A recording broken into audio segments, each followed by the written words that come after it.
Before starting the video, there's a disclaimer. All the images shown in this video are not my property.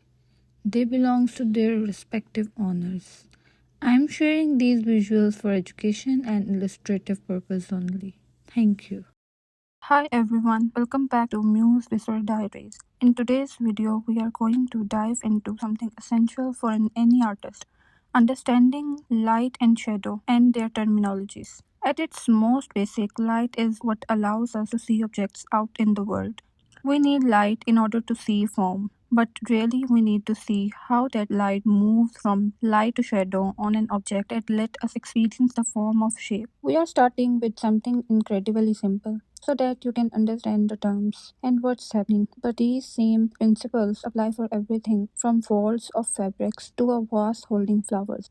The sphere or any shape itself is divided into two parts. The side that the light hits directly is called light most facing plane. And number two, the side that light doesn't hit directly is called shadowed side. And the terminator is the line where the light stops and shadows begin on an object. Imagine light shining on one side of an egg. The area where the bright part turns into darker part is called terminator. This line shows where the light can't reach anymore.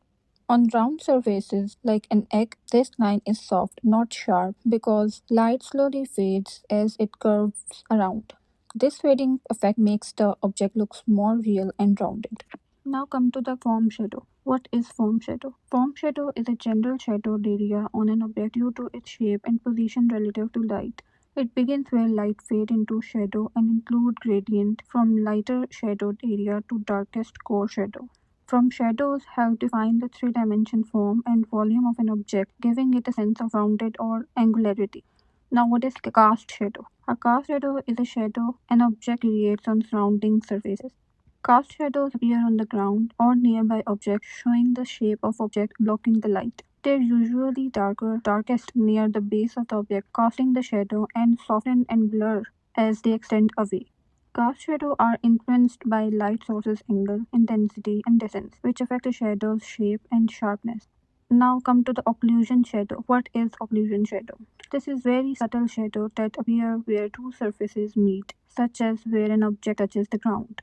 Occlusion shadow add realism by enhancing the grounding of objects, making them look like as they are setting on the surface instead of floating. As you can see, the cast shadow can divide it into three parts. As we have discussed about occlusion shadow and about the cast shadow, occlusion shadow is also called umbra. There are three more terms that can be used as a cast shadow and divided into three terms according to the shadow. The vocabulary used to describe cast shadow in art come from shadow description in astronomy. The umbra, penumbra, and antenumbra are the three distinct names given to the description of shadows cast by heavenly bodies. The umbra is the darkest part of the shadow. This is considered the absence of light. The penumbra is the lighter outer shadow where the object is only partially obscuring the light. The antenumbra seems to extend out from the penumbra in the lighter and the less distinct way. So what is core shadow? The core shadow is the darkest part of the shadow on an object itself, where light is least present. It's located on the object's surface in the area furthest from the light source. This shadow adds depth to the form by showing where light is fully blocked. Sometimes light bounces off nearby surfaces, subtly illuminating areas within the shadow on an object. This reflected light often appears on the edge of a shadow area, giving it a softer look. Reflected light helps add dimensions to a shadow by avoiding an overly stark transition from light to dark. While not shadows, highlights and light areas create a contrast that makes shadows more visible.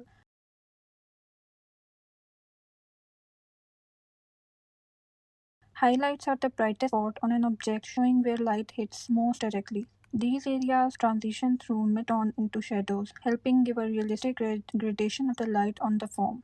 The type, position, and intensity of the light affect the length, direction, and sharpness of the shadow.